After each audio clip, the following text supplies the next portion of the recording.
Welcome to the Redhead Reveal podcast. I am Jenn Pinkerton, your Redhead host, a psychotherapist, high-performance coach, writer, and speaker. As a connection expert, I help people reveal their connectedness within relationships, transforming from the root causes of beliefs and behaviors that hold them back from thriving in life. Let's talk about how you're thriving. I had one of the most interesting conversations today on my podcast with Steve Sims, the creative disruptor, the real-life Wizard of Oz, the people that he knows, the things he has done, and the attitude he has about it all. You're not going to want to miss this. All right, I'm excited today to welcome Steve Sims, who, in case some of you don't know, is known as the real-life Wizard of Oz. I am excited because when I did a deep dive into you, Steve, you had so many different things you do and such amazing messages and impacts that I cannot wait to hear what you're going to share with us. So welcome. Thank you very much for having me. So tell me, we got to start with that. How did you get this description of being the real life Wizard of Oz by Forbes and Entrepreneur Magazine? Oh, well, I hated it. That's the first thing you should be aware of. I absolutely hated it. For 25 years, I was known as the Mr. Fix-It for billionaires. I worked with quite literally the richest, most powerful people in the planet, getting them things like drum lessons with Guns N' Roses, getting them walk-on roles in movies, getting them backstage, on stage, anything that you could possibly think about. I've had people sent down to the Titanic with James Cameron. I've had people married in the Vatican. I was like the Make-A-Wish for people with really big checkbooks. You were the person to know. Yeah. I think it was the Wall Street Journal said that I was the most connected person in the planet you've never heard of. And I loved that, because for any of those people that are listening to this podcast and can't really see me, I'm not really warm and fuzzy looking. So it's also on YouTube, Steve. They're going to get to see you. All right, so they're going to get to see. Yeah, I'm not the kind of guy that you want to see walking down a dark alley at midnight, and that's fine because I'm not good with people, but I was very curious as to how powerful people acted. So I started this business quite simply to get into the circles of very powerful people. And then Forbes did this expose on this man that did everything, and they called me the real life Wizard of Oz, which I hated. Because if you think of the real life Wizard of Oz or the Wizard of Oz, he was a fake. Mm-hmm. And so I was like, no, are they calling me a fake? But in the article, they said, this is what the Wizard of Oz should have been like. And this is what he really does. And so it was a nice article, but I've lived with that moniker for 10 plus years now. Well, I didn't go to it as a fake. I thought this guy must be doing some interesting things. So on that note, let's just get started in the idea of how did you get started to do such interesting things? What was your beginning? I was aggravated, pissed off, if I'm allowed to say on the podcast. Yes, you're allowed to say it.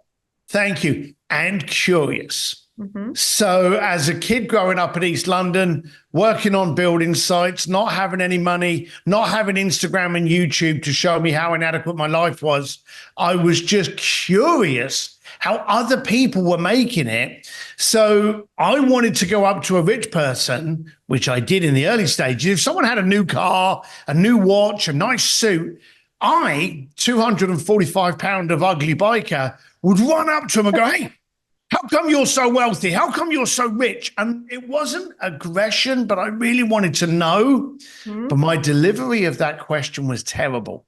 Mm-hmm. And it never, ever got answered. In fact, quite often, I'd get security guards throwing me out, and I'd be like, I just want to know. And so I carried on. And then I realized if I can do something for you, you'll answer the question. And so then I used to go up to people that had new cars going, hey, I've got a guy down the road called Kevin. He can detail a car like no one else. In fact, I'd like to give you his details because you've got a beautiful car and it needs to stay looking good. But hey, here's a question while I write his number down. How come you're in a position to get that car? Mm-hmm. So I realized very early on in the early stages, if I could give something to someone, that was a worth to them, I could stay in the conversation long enough to ask that question. And it went from getting you into a nightclub, getting you into a restaurant that never had any tables available, getting you into a film premiere, getting you into the film, getting you backstage. And of course, as these accesses grew, so did my connections. And so the stuff I ended up doing was, I'll tell you a funny story. I had a client wanted an amazing dining experience in Florence, and it's probably my most famous story. I shut down the Accademia di Galleria, which is the famous museum in Florence that houses Michelangelo's David. And at 9 o'clock at night, they had the entire museum to themselves, a table of 6 at the feet of Michelangelo's David. And while they're eating their pasta with the most iconic statue in front of them, I brought in Andrea Bocelli to serenade them while they ate their main course. Wow, what a night, Steve. That's amazing. But of course, every time you do anything like that, the next time you reach out to like Elton John or Tom Cruise or someone like that, and you go, hey, I was working with Andrea Bocelli the other week when I closed down a museum. I'd like to, they like, well, that's the normal stuff this Steve Sims does. So, okay, so it just escalated with my like a ripple effect. It had the ripple effect, but it was and again, I always class my business as a Trojan horse. I founded this concierge firm and then I sold it years later. But I never wanted to do it because I wanted to hang around with celebrities or the red carpet or anything like that. I wanted to meet powerful people to build up the information that I needed to become a successful businessman. So did you achieve your goal? I would say I'm achieving it. You see, the funny thing with entrepreneurs and goals is the second we get to something, that's the new benchmark of normality. You're moving the goalpost. The goalpost is moving constantly. Yeah, so I openly, and I coach and I speak all over the planet, and I get paid very well for it. But I've always said I'm not an expert in anything, but I'm a great student. So I'm constantly learning, and I'm constantly going up to athletes and business icons and people that have failed. There's no better information than speaking to someone that failed or something, because you can see where it went wrong. If everything went right, and you speak to someone and go, that was brilliant, how did that work? They go, it just worked. And they don't know how it worked. But if something goes wrong, 9 times out of 10, that entrepreneur will go, I didn't do good messaging. I didn't do good marketing. My distribution was off. My messaging. They know where the problem was. And that's the magic. There's gold in the downsides. Absolutely. And what you're saying really leads me to understand one of your quotes, which I liked, where you said, comfort is a slow death.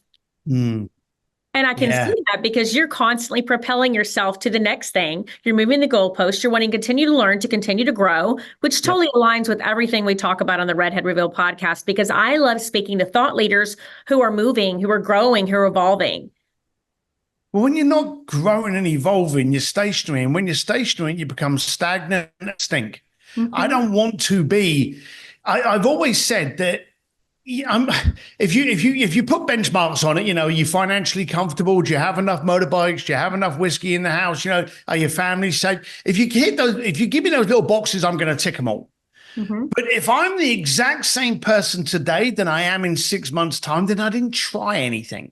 And I believe those scars we get come from trying. They're the badges. They're the proof that we tried. And you've got to keep evolving. And I'm constantly doing things that I'm ill-qualified. I don't have the knowledge on, but I try. And my lessons come from that trying. And I end up either learning or growing, never failing. Never failing. I like that. Okay, so the first book I think you wrote was maybe Bluefishing, The Art of Making Things Happen. Is that right? It is, yes. Okay. And this was all about this executive concierge type, idea where you made the magic happen for people. Tell me about that book.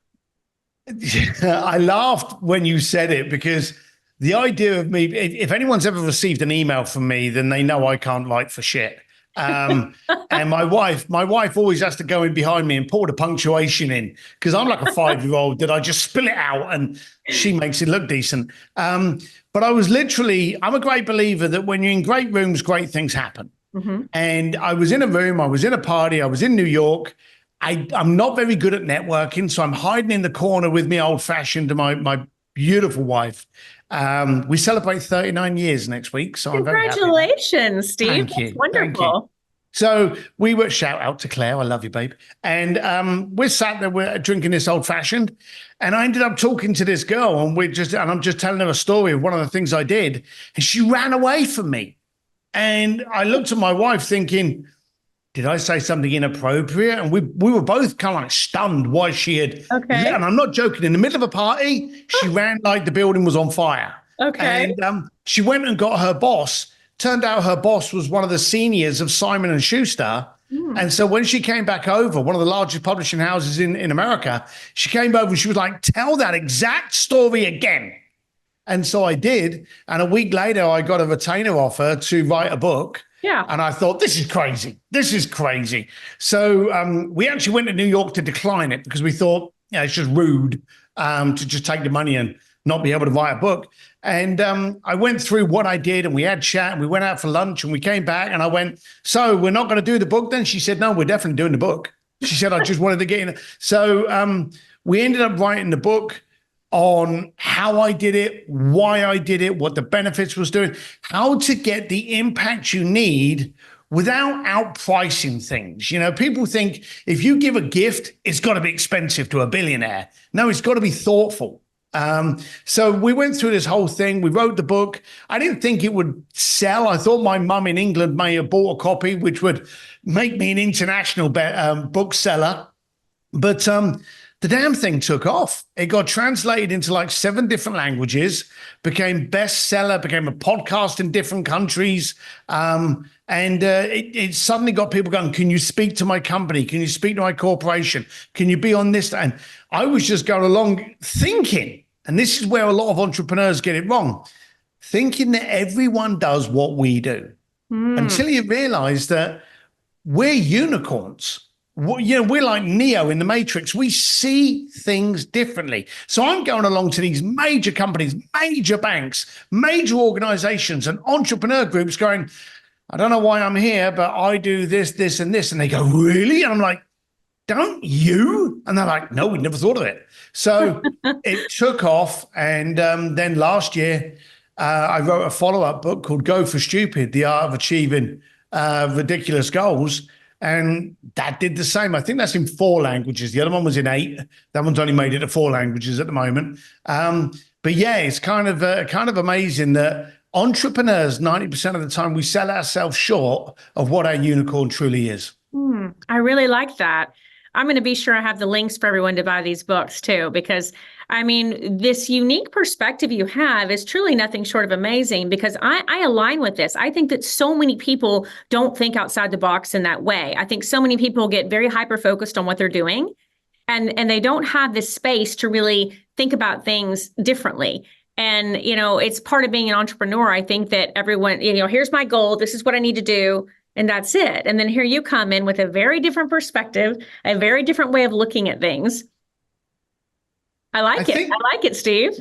I think what I come in with is ignorance. And I don't think people realize how powerful a superpower ignorance can be.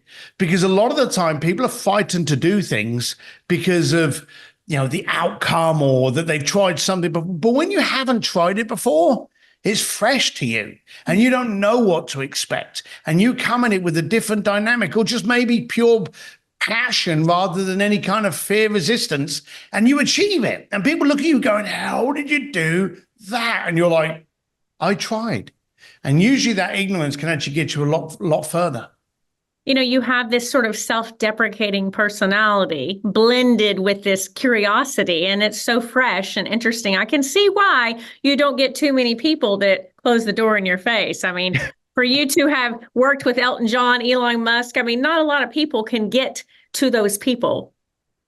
Yeah, you see, the problem is every time anyone thinks about working with those people, it comes down to, oh my God, how do I sound? What do I look like? I can't drive up my rusty old Corolla. For argument's sake, I don't have a car. I haven't had a car. I've had maybe about 4 cars in my entire life, if you include the truck. But I ride motorcycles everywhere. So I literally turn up to Elton's and Elon's on a motorbike and, stick the crash helmet on the side of the desk.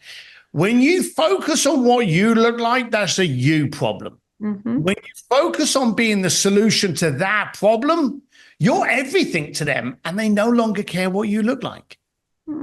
I love this. This is so interesting. Such a very different take than some of the, maybe I'll say, typical type of guests who are very much about tooting their own horn and everything they can do. I'm hearing that you've shaped your entire business model around what you can do for someone else, and it not being about you, and it not being about how you look, what we perceive.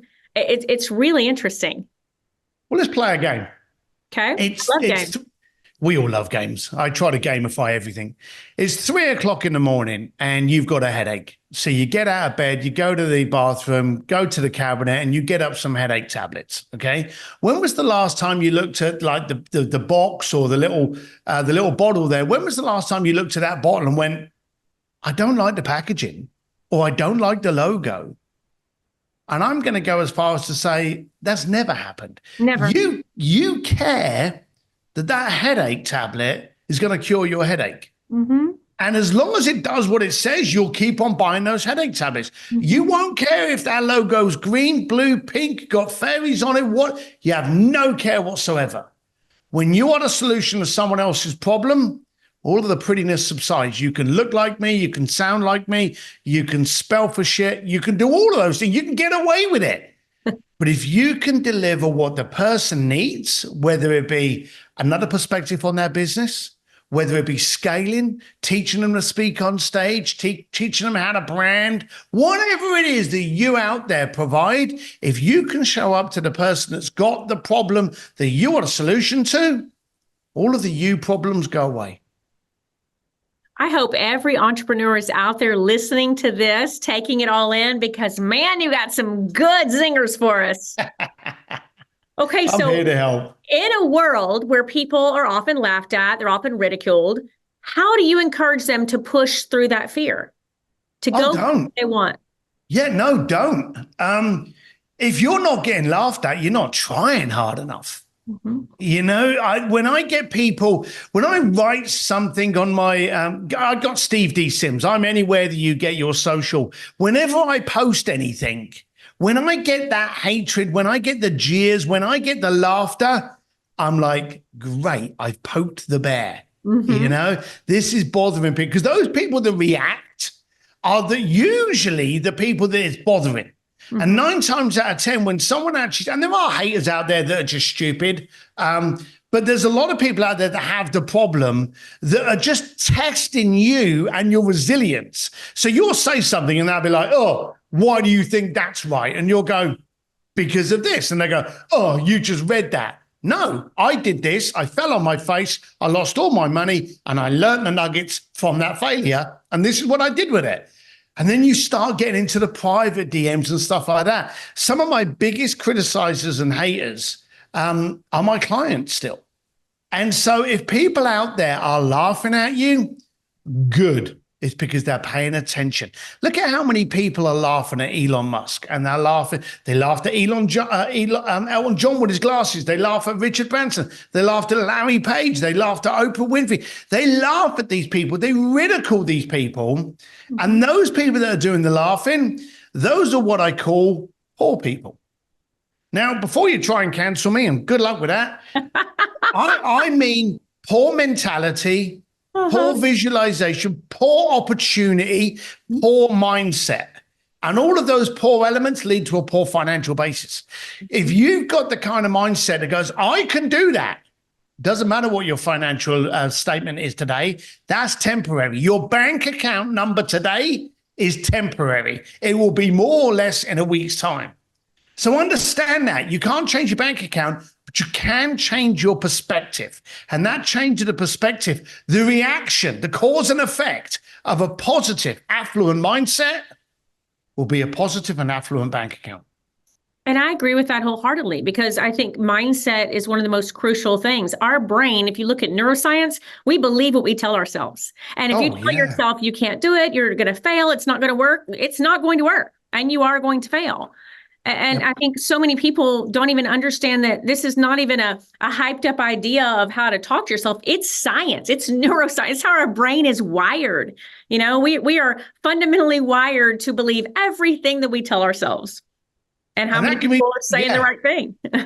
That could be, do you know, funny enough, one of the things I talk about was the last time you had a conversation with yourself. Mm-hmm. Now, I ride motorcycles, and one of the reasons I love riding motorcycles is because I can't answer the phone.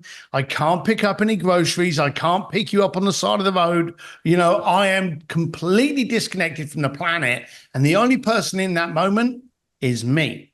Mm-hmm. And during those conversations, if you had a little camera on the inside of my helmet, I'd probably be put in a mental home, because I have conversations with myself. And I'll be like, so how are you going to handle this meeting? What are you going to do? What are you going to jump into? What are you going to bring up? What are you going to mention? What are you going to avoid? And I quiz myself. Now, here's the thing.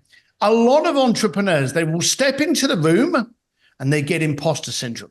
Mm-hmm. And that little devil comes up on their shoulder going, should you really be in here? You're a fake. You're a phony. You shouldn't be there. So if that little devil on your shoulder can steer what you do, and as you've already said, if you tell yourself you're a fake, guess what? You're a fake. But if you can get your inhibitions and those little devils on your side to go, hey, I know you're nervous, but show up, be present, ask questions. Mm-hmm. You know, the smartest man in a rich room is the poorest man. Mm-hmm. You know, you need to be that. And here's another little nugget for you if you want to stick it on a T-shirt or a mouse pad. Imposters never get imposter syndrome. Valid point. Mm-hmm. That was Alex Schaff, and that wasn't me. I always rely on smarter people than me for good quotes. You know, I hear you saying all this, and it's, as a psychotherapist, I think of our protective parts that try to warn us and protect us and keep us safe. And you know, you're saying that you're talking to yourself, which is something I encourage people to do all the time. Have a conversation with yourself. Have a conversation to make yourself feel better. Have a conversation to work through whatever barrier you have. And so many people are uncomfortable with that. And I love hearing that you echo that and that you do that. And that motorcycle ride, obviously for you, that's your time to be present. That's your time to be intentional. And what would happen if more people were intentional? You know, to really use that time to reflect and speak to themselves and think about things. I feel like in this world, sometimes people are so fast paced, they're just going. It's like the hamster wheel, that no one takes the time to actually converse with themselves, to think through something. Don't you need yourself on your side? You certainly don't want to be working against yourself. Mm-hmm. And when you're looking in the mirror going, God, I'm fat, I'm ugly, my hair's terrible, and all, you're actually harming yourself, because mm-hmm. deep down inside, you're going, hang on a minute, you know, you're right, I am overweight. You know, you start hurting yourself. There's enough people out there that are going to do that job for you. There's enough naysayers out there that don't want you to succeed for fear of showing that they could have, but didn't take the chance that you did. So don't listen to those, and don't listen to the negativity in yourself. There is nothing I can't achieve if I don't focus and put my mind to. I love that. So how do you keep pushing all these boundaries of what's possible and what's not? Boredom. Okay. I know that's boredom is the, you know, we said comfort is a slow death. When, you know, if you can do the same thing 10 times, it doesn't matter how fantastical that thing is. 10 times? Really? The 12th time, the 20th time, the 50th? It doesn't matter what miraculous thing it is. If you've just done it 50 times, one after the other, how boring is that? Mm-hmm. So I'm a great believer in growth. So the second I've done something, I'll be like, okay, how can we make that better? How can we shake that up? I have a group, you know, Sims Distillery. We call ourselves creative disruptors. The whole point is not to be better than the next person. It's to disrupt the industry, to be different to the industry, to stand out from the industry, to redefine it and own it. Mm-hmm. And I think when you're trying to do those things, you look at what's being done. And if everyone's turning right, you turn left. If everyone's telling you got to sound and look like this, be the opposite. Mm-hmm. And so I'm a great believer that boredom is a great driver for me to try new things. And again, as I said earlier, if I try it and it doesn't work out, I just became educated. I didn't fail. I just learned a ton of lessons. Mm-hmm. So how often do you before, I guess you were making the impossible possible. And now you're focused on the distillery business, right? You're doing branding also. Tell me kind of more about what does your average day even look like, Steve? It's all about disruption. I think disruption could be rounded around a whole bunch of things. When I speak on stages, I'm very keen to know who the audience is so that we can disrupt the way they're thinking. There's nothing worse than going to an event and you've got 5 other speakers at that event that have been, basically puking up the same stuff that they've been talking about for the last 5 years.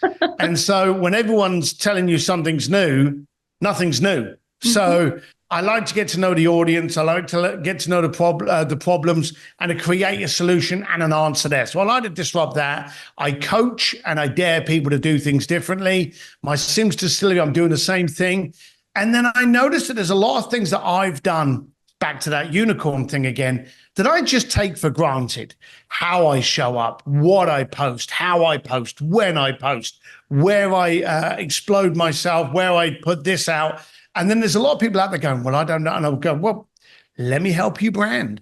Who's your target audience? A lot of people go out looking for prospects rather than first identifying what problem they have. Once you know what problem you have, then you've just got to go and find people that have got that problem. Hey, do you have dogs that get cold in the winter because you live in a cold area? Hey, do you suffer from a headache after you've done a workout? Hey, do your feet get cold in bed? Now, all of these silly little statements, all you've got to do is post that on Facebook. And if you get 20 people my feet do get, well, it's actually circulation. And you could take these tablets, or I knit some really great socks with your favorite animal on it. You can create your own businesses very, very quickly today by defining and discovering who's got the problem that you're the solution to. And I find my solution is the fact that I push. And in today's world, which I find hysterical, an East London biker being taken on by some of the biggest luxurious brands in the planet to teach them about communication. This is all very funny. My wife finds it hysterical. But the fact is, in today's world, we're getting really bad at communicating. And we get so scared of saying the wrong thing. What do? We say nothing. So to avoid having bad communication, we have no communication. Which means we get worse. Look at COVID. COVID, we came out of COVID and people literally were hard pressed to go and work back in the office and have a conversation. Because if you don't use it, you lose it. And that muscle is more valued on communication than it ever will be. You're so unapologetically yourself, and it's so fresh. I think that's amazing. And I wish more people would step into just accepting whoever they are. I'm curious to know, how do you balance that with maybe some of this, some of these clients that you have? How do you balance that when you're unapologetically yourself and you're coming in to maybe help them with branding? Do you find that they question that? Do they find that they question that you're not as corporate or you're not as, do you have gatekeepers that do that to you until they know better? Until they get a bit of a slap around. That's right. In today's world, it's noisy. We don't know who we can trust. We don't know who we can rely on. So if you can be unapologetically you, it allows people to make that decision. And you'll be amazed at the amount of corporate clients where they've gone, well, hang on, for the last 5 years, we've been hiring these agencies that have all taught us the same thing, tying it up with a nice little silk bow and call everyone sir and madam. And there's this bloke that's just parked his Harley in the car park and he'll be up here in a few seconds and don't make eye contact because he may eat you. I make it very, very easy for people to go, this is the person I need in my life. This is the person I need to go shoulder to shoulder with to get me out of my own way. Because I guarantee you know this, most problems are created, instigated, and fulfilled by us. Absolutely. Exactly. So if you can have someone like me on your shoulder that won't accept that and says, whoa, that little person that's on your shoulder now, get them off. They don't have any land rights. They're not a tenant. They're not paying rent. Get them out. And so I just tried to be me to cut the conversation down. I don't want to turn up on an event and I'm wearing a tuxedo or like, here's a funny thing. I worked for Elton John for 8 years and I looked after his events in Hollywood for the Hollywood Oscar party. And I love wearing a tuxedo. I get to dress up and I'm all fancy, but I wear leather Vans. So I would always wear my Van sneakers and my tuxedo because I didn't want to be that person. I wanted to be me in a tuxedo. So if you can make sure that you are, and everyone can write this down, there's a difference between being easy to understand and impossible to misunderstand. My job is to make sure that I am impossible to misunderstand, which makes it very easy for you to go, this isn't the person for the problem I have, or this is the person I wish I'd had 5 years ago. So no one ever gets me in surprised, because if you look at me on videos, if you look at me on social, if you look at me on stage, if you look at me in a bar when you bump into me, I'm not changing. This is what you're going to find every single time, which makes it easier to repel and attract. Well, I mean, authenticity should be the quest for everybody, because the more we step into our authentic selves, the more we're going to have these kind of opportunities, the more we're going to be able to working and aligned with who we're supposed to be, instead of being suffering from imposter syndrome, or instead of trying to do something that doesn't work for you. I think that sometimes people miss that opportunity in life to step into what they're really supposed to be doing, what their calling is, what their joy and passion is going to be, because they're not living an authentic life. Isn't that a shame that we're actually talking about authenticity as though it's gold? But it's true. It's true. No, you're completely right. But the fact that we are talking about authenticity is also confirming that most of the world is fake or trying to be fake. Everyone's Instagram page looks prettier than their actual life. But it's scary that we're kind of like, we should strive for authenticity. 20 years ago, I'm not trying to, polish the past, but 20 years ago, you were who you were. If you upset someone in a pub, you knew about it because they punched you in the nose. Now, we wake up in the morning, we're on the toilet, we see someone wearing something on Instagram, we go, you look fat. We push that button, and then we go off to our work completely forgetting the fact that we've just upset that person's day. And so we're in a very, very strange world where we talk about authenticity to try and get back to what quite simply is transparency. I don't care if people on this podcast like me. I don't care if people on this podcast hate me, but I don't want anyone confused. That's so amazing. And what would it be like if everyone else had that same viewpoint? It'd be easier, wouldn't it? It would be a lot easier. We're pack animals. We want to hang around with people that we like. If you're a dog lover, if you're a bike lover, if you're a cocktail lover, if you like cooking, but we want to hang around with like-minded individuals. If everyone was, much more open about who they are, what they stood for, and what they like, and not trying to grab everyone's likes on Facebook, we'd have a much clearer way of communicating. And until those likes can actually pay my bar tab, I don't care about them. Oh, that's that bar tab quote. I saw that. Excuses have never paid my bar tab. Tell me about that quote, Steve. I just, again, it's down to the you problem. We have, and COVID was a great one. I loved COVID. There was all these people. I actually did for many reasons. I knew I loved my wife, but I was now clamped down with her for 2 years and we couldn't go out. I knew I loved her, but I was very happy to find out how much I liked her. And so it was a wonderful period for us. But I was watching the planet look at ways of wasting our time away. How many times did you look on social and someone's on there going, hey, I just finished watching the entire season of Sopranos. What else can I binge watch? And I'm like, you're wasting your life. And we had no idea how long. I remember all of us went into COVID and thought it'd probably be done by summer. No one knew 2 years later we'd still be in it. But I remember all of those people going, oh, I can't get out. I can't go down to the bar with my friends. I can't go to the gym. When that fat ass wasn't going to the gym before COVID. This became a time of excuses and they just escalated. And I just found that really funny that people try to bank and invest their excuses and they are completely worthless. Excuses stop you from doing anything. And even if you do something wrong, You got educated, you learned, you grew, you tried. And I'm a great believer that those bruises, scrapes, and scars are proof that we tried. I mean, sometimes the whole motivator behind excuses is simply fear. People are afraid. They're afraid to step outside the box. They're afraid to do something different. They're afraid of what might happen, you know? Mm-hmm. So am I. No, I really am.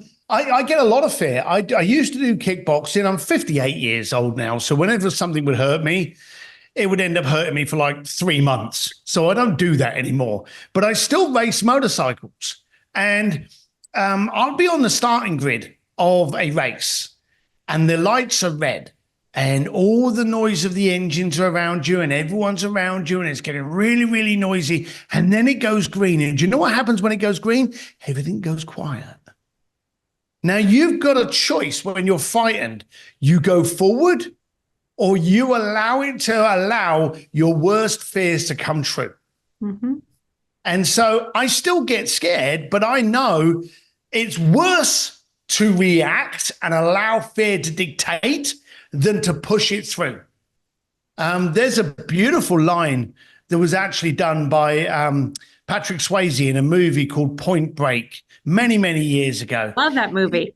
Yeah, no, I went motorcycle racing with Keanu Reeves, and we actually spoke about this movie, and we spoke about that line.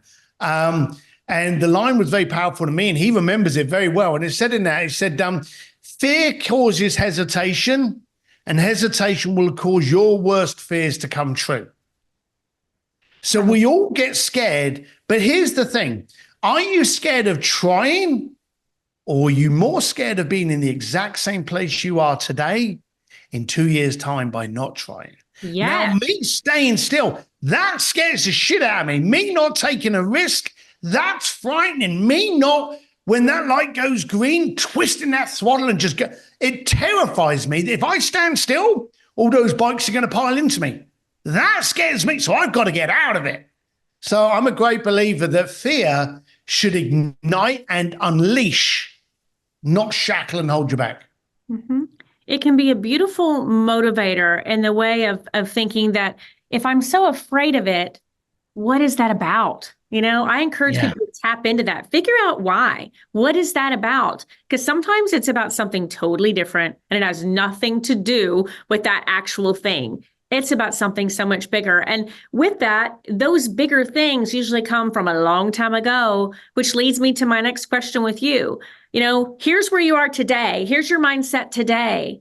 How did you get to that point with your mindset? You know, what was your upbringing like? What did you experience in life that got you to this place to think so differently, Steve? Again, I came from a period where we didn't have social networks to show us how inadequate our life was. So I didn't have that peer pressure at the time. Kids today are walking around with this peer pressure all the time, and it's scary. I wouldn't like to be it. So I think my life, my family were very much, and in fact, I don't know if did you read Bluefishing? I read parts of it. I read no pressure. Steve, I read some parts that I was like, I cannot believe this guy can do this. I cannot believe that you have done these things. It was wild to me. My family, my mum and dad owned this tiny, tiny little bricklaying firm. And most of the time they were doing like gardens and porches and tiny little things. Every now and then they'd get a bigger deal. And in the entire firm, we're only family members. So we had my cousins, my uncles, my nephews, and my granddad, who was in his 80s, massive Irish guy, you know, huge, which was funny because I'm 6 feet. This guy was like 7'2", but my dad was like 5'5". So it was really, really funny how small he was. But you would never say that because he was quite punchy Irish guy. But my family were very kind of like, this is your life. This is what you do. You work, you save a little bit, and then you retire one day. And that was what that generation thought. And I remember my granddad one day, and I saw him, and it was raining, and it was cold, and it was a typical lovely British day. And I said to him, did you ever think you would be doing this when you were this old? Now, of course, that's quite a rude question when you think of it, you know, because he obviously had not made any savings for himself, and he was having to do it. He didn't want to do it. And he didn't even look at me. And this is actually in the book. He didn't even look at me. And I'll never forget this day. He was cold, so he was blowing into his tea to cool it so he could take a sip of tea to warm himself up. Never looked at me, but said, son, if you don't quit today, you'll be me tomorrow. That's all he said. I came out of that little shed and I walked up to my dad and I said, I've got to quit. I can't be granddad tomorrow. And my dad kind of got it. My mum hated the fact that I was walking out on the so-called family business. But I realized that the bigger danger was for me to stay where I was. The bigger crime was for me not to try. Mm-hmm.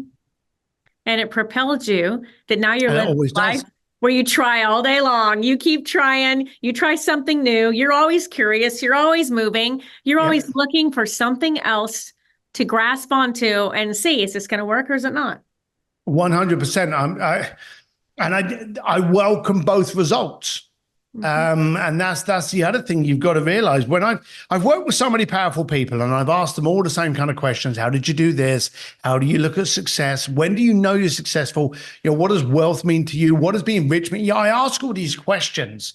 And one of the common traits about the most successful, powerful people in the planet is their relationship to failure, is how they get educated to do the next thing. It's like getting financial advice from someone that won the lottery.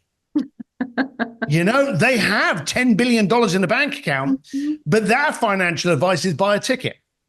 Right. But if you've got someone, like I always say, that if I want to get slimmer, I'm not going to get slimming advice from a supermodel that's never been overweight in her life. I'm going to find some 400-pound beast that's now an athlete, and that person I'm going to listen to. Mm-hmm. So, you get greater education when actually things don't go right. Mm-hmm. And so, again, I've got to keep pushing myself. And so for our listeners and viewers today, don't give up. And it's okay if you fail, because you're going to learn something from every single experience. Absolutely.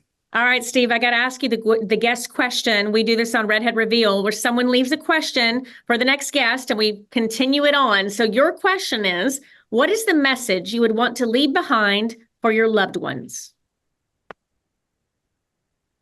Please be aware I lived life, I didn't survive it. Yeah. I'm a great believer that we don't get brownie points by just surviving this life. We have to go down with a ton of scars and stories. That's beautiful. All right. What question do you want to leave for the next guest? I got a feeling this is going to be a good one. What was your darkest hour that in hindsight turned out to be your biggest gold? Okay. I'm going to circle back with you and let you know what that answer was. Please do. Such a pleasure to have on the show. And I think that all of your energy is so infectious and your message is amazing. Thanks for joining us, Steve. It's been a pleasure. Thank you very much for having me. I'm going to link everything in the show notes and everyone will know how to find you and how to find the community for creative disruptors and your books. And it's just really been enlightening.